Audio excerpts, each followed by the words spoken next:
Si bien, soy el hermano Jesús María Bezuna Artea y con mucho gusto quiero compartir hoy un tema más de esta serie de caminos de felicidad, inspirándonos en los pensamientos o consejos espirituales de San Francisco de Asís. Ya he explicado varios en las semanas pasadas y ahora tengo el gusto de hablar de algo que creo que nos toca a todos muy de cerca y es el dominio de sí mismo. Dominio de sí mismo. De hecho, San Pablo lo enumera entre los frutos del Espíritu Santo. En el capítulo 5 de la carta a los Gálatas, allí él nos describe cuáles son los frutos del Espíritu en contraposición con los frutos de la carne o de las pasiones, como llamamos comúnmente. Y entonces, precisamente es interesante que, si no recuerdo mal, él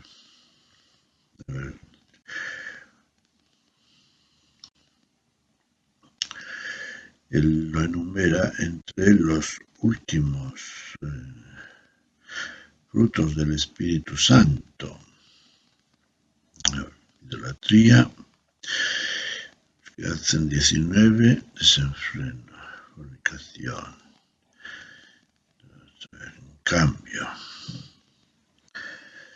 mansedumbre, dominio de sí mismo. Aquí se me andaba yo un poco despistado. Entonces, él nos dice que entre los frutos del Espíritu Santo, comenzando con el amor, la alegría y la paz, luego viene la tolerancia, la amabilidad y la bondad, después fe, mansedumbre y dominio de sí mismo. Fe, mansedumbre y dominio de sí mismo. Bueno, pues Don Francisco dice en uno de sus consejos, el consejo 10, que normalmente cuando actuamos mal echamos la culpa a alguien, buscamos a quien echarle la culpa, ¿no? Y dice San Francisco que pues es un error, porque no nos damos cuenta de que nosotros tenemos a nuestro enemigo con nosotros mismos, y ese enemigo es nuestro propio cuerpo, es decir, nuestras pasiones. Dice, quien tiene dominio sobre sí mismo, ningún otro enemigo visible o invisible le podrá dañar.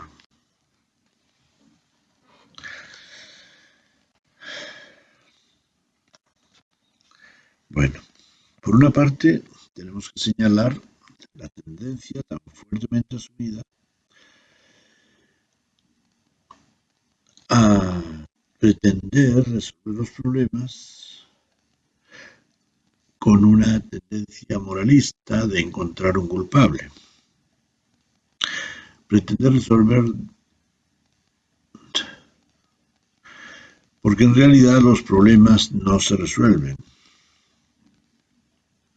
por encontrar un culpable, menos cuando ese culpable no es el verdadero, o se le hace culpable por ser el más débil, o por no tener medios para defenderse, como desafortunadamente, desgraciadamente diríamos, sucede en el mundo, en el plano de la justicia. ¿Cuántos?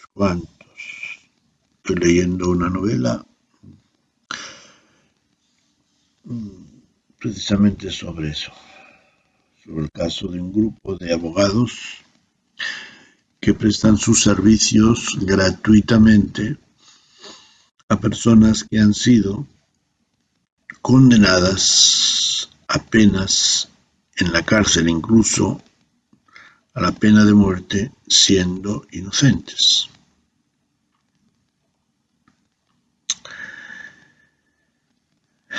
El Señor nos enseñó a decir cada día: perdónanos nuestras ofensas, nuestros pecados.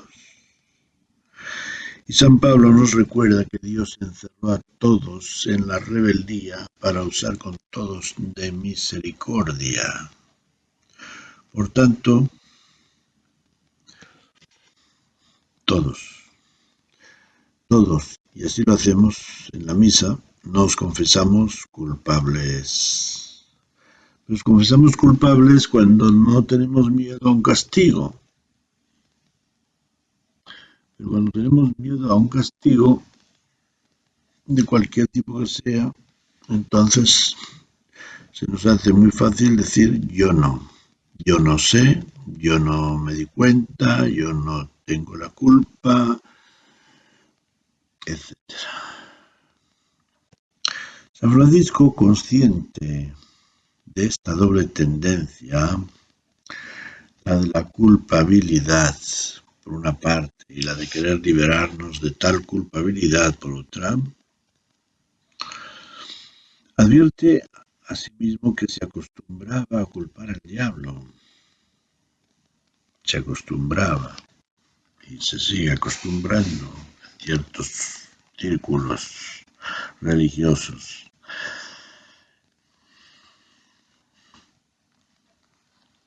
Categorizado en la teología como uno de los tres enemigos del alma. San Pedro, de hecho, nos dice que ronda como león rugiente buscando a quien devorar. A pesar de este tan fidedigno testimonio petrino que San Francisco conocía, el santo quiere evitar la salida fácil de culpar a otro, con la lógica consecuencia de querer liberarnos de la parte que nos toca. Por ello, categóricamente afirma: no es así. Cada uno tiene en su dominio al enemigo, que es su cuerpo, mediante el cual peca. Sin embargo, pareciera que no es tan fácil reconocer en el propio cuerpo a nuestro peor y constante enemigo. Por ello, el santo llama dichoso a quien es capaz de tenerlo bajo control. Esta admonición franciscana nos invita a hacer dos tareas. La primera es tomar conciencia del peligro que supone este enemigo tan cercano y disimulado que es nuestra carne. La segunda será reconocer la felicidad que conlleva el tener a este enemigo bajo control. Seguramente que hemos oído decir que no hay enemigo pequeño, que el Evangelio nos invita a vigilar siempre, porque no sabemos a qué hora nos va a atacar el enemigo. Esto puede agravarse cuando ese enemigo se infiltra en nuestra casa o en nuestro medio de vida, como la cizaña, sembrada en el mismo campo en que se sembró buena semilla, crece disimuladamente entre esta. Efectivamente, la carne, o nuestro cuerpo, no como conjunto de miembros de órganos, sino el cuerpo como conjunto de pasiones, lo llevamos siempre con nosotros, es parte de nuestra naturaleza humana, es parte de ese yo que a veces lo identificamos diciendo así soy yo. Entonces, bueno, pues quizá podríamos decir que cuando hablamos de este enemigo, de nuestro cuerpo, de nuestra carne, lo podemos identificar como mi yo. Ese idolito que llamamos yo. Lo dice San Francisco, que está bajo nuestro dominio. Nos dice, en otras palabras, que lo podemos controlar, podemos neutralizar sus ataques e ignorar sus sugerencias, que podemos bloquear su fuerza y evitar sus engaños. ¿Cómo? Veamos el Evangelio, donde nos dice San Mateo en el capítulo 12, de lo que rebosa el corazón habla la boca. Y el hombre bueno del buen tesoro saca cosas buenas, y el hombre malo del tesoro malo saca cosas malas. En ese mismo Evangelio, en el capítulo 15, San Mateo nos dice, no es lo que entra en la boca lo que contamina al hombre, sino lo que sale de la boca. ¿No comprendéis que todo lo que entra en la boca pasa al vientre y luego se echa al excusado? En cambio, lo que sale de la boca viene de dentro del corazón, y eso es lo que contamina al hombre. Porque del corazón salen las intenciones malas, asesinatos, adulterios, fornicaciones, robos, falsos testimonios, injurias. Eso es lo que contamina al hombre. Que el comer sin lavarse las manos no contamina al hombre. Puede contaminar al estómago, al sistema gástrico, pero no al yo. Por ello Jesús proclamó, así como proclamó que todos los alimentos eran puros, también proclamó que los bienaventurados, que son bienaventurados los puros de corazón.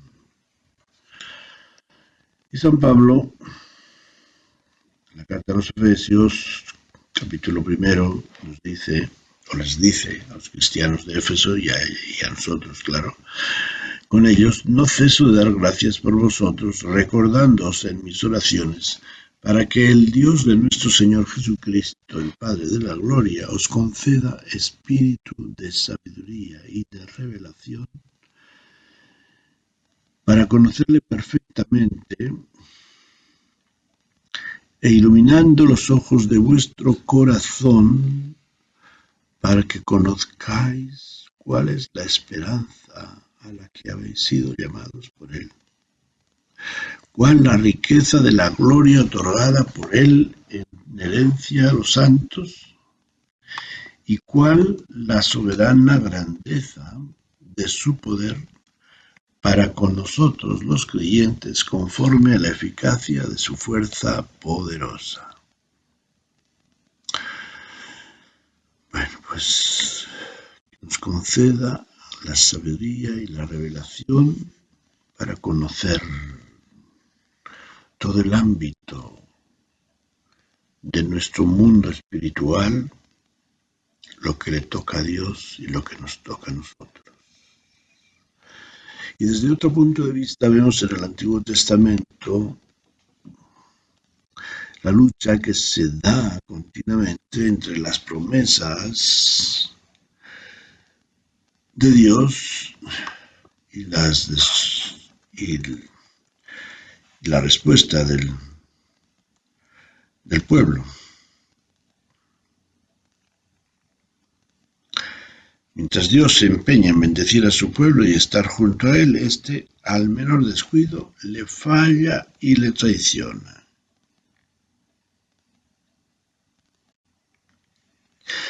Por fin, Dios, en palabras del profeta Ezequiel, hace un nuevo plan, un plan que sea efectivo, radical. Cambiaré vuestro corazón, os daré un corazón nuevo, infundiré en vosotros un espíritu nuevo, infundiré mi espíritu en vosotros y haré que os conduzcáis según mis preceptos y observéis y practiquéis mis normas. ¿Cuándo se cumplirá esto? Más adelante, en el libro primero de Samuel, leemos esta promesa que hace Dios: yo me suscitaré un sacerdote fiel que obre según mi corazón y mis deseos. Aunque estas promesas se pudieron cumplir parcialmente en algunos personajes, como el mismo Samuel, que agradaron a Dios en su vida, sin embargo, todo ello se vino a cumplir en Cristo, en su Hijo Jesucristo, en quien Dios puso sus complacencias. En su Hijo Jesucristo, que encontraría su alimento en la voluntad del Padre y nos invitaría a aprender de Él, manso y humilde de corazón.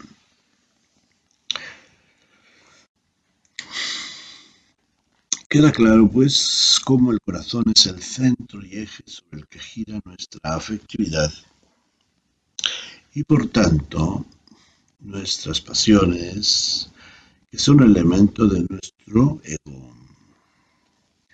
Es en el corazón, sede de nuestros pensamientos y deseos, donde hay que hacer el trabajo que nos capacite para tener al cuerpo, al ego, bajo nuestro dominio, y también, en palabras del santo, a todos los demás enemigos. Porque mientras hiciere esto, ningún otro enemigo, visible o invisible, le podrá dañar. Más adelante veremos de qué manera podemos ayudar al corazón a mantenerse puro, a fin de que no esté a merced de las fuerzas de la carne que lo arrastrarían a buscar una felicidad vana, que no satisface o no satisfará este corazón nuestro en el que Dios ha infundido su espíritu y con él el amor mismo de Dios. No es coincidencia que San Francisco tenga en sus labios, en la que se considera su oración típica durante su proceso de conversión, esta petición: oh alto y glorioso Dios, ilumina las tinieblas de mi corazón. Y más adelante, en la regla de vida que escribirá para sus hermanos, dirá: y guardémonos mucho de la malicia y astucia de Satanás, que quiere que el hombre no tenga su mente y su corazón vueltos a Dios. Y acechando en torno, desea apoderarse del corazón del hombre, bajo pretexto de algún favor, y también pretende ahogar la palabra y los preceptos del Señor, borrándolos de la memoria. Y quiere cegar por medio de negocios y cuidados seculares el corazón del hombre y habitar en él. Así lo escribe el capítulo 22 de la llamada primera regla. San Pablo, al hablarnos de ese valor hoy tan invocado, que es la libertad, nos dice: mirad que habéis sido llamados a la libertad, ciertamente, pero no vayáis a tomar esa libertad como pretexto para la carne. Antes, al contrario, servíos por amor los unos a los otros. Y aquí uno de los engaños de la carne: gozar de la libertad. Una libertad que es dar rienda suelta a nuestros apetitos, caprichos, antojos, como queramos llamarlo. Por ello, ¿cuántas veces la libertad se ha convertido en una trampa, en libertinaje, como dice el mismo Pablo, que deteriora el gozo de la misma? Ya que, como dice el mismo apóstol, para ser libres nos libertó Cristo. Manteneos pues firmes, no os dejéis oprimir bajo el yugo de la esclavitud. Se refería a la esclavitud de la ley, concretamente a la circuncisión como requisito para justificación, pero podemos aplicarlo también a las pasiones, que bajo capa de libertad, bajo pretexto de ser yo y autorrealizarme a mi manera, me someten a sus caprichos y dependencia, que finalmente dejarán un vacío en el corazón. Porque, de nuevo, recordémoslo, como dice San Agustín, nos creaste para ti y nuestro corazón estará inquieto hasta descansar en ti.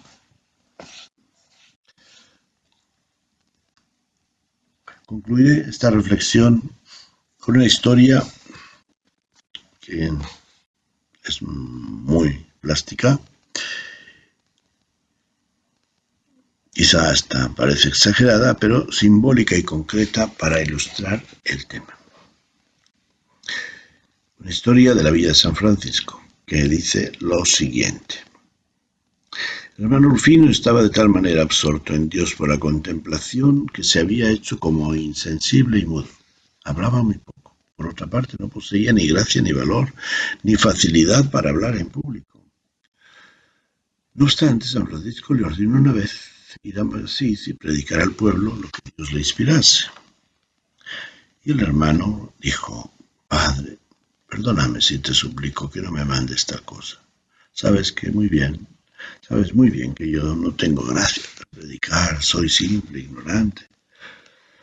Y entonces le dijo San Francisco, ya que no has obedecido enseguida, te mando, en virtud de santa obediencia, que vayas desnudo a Asís, con solo los calzones. Y así entres en una iglesia y así prediques al pueblo.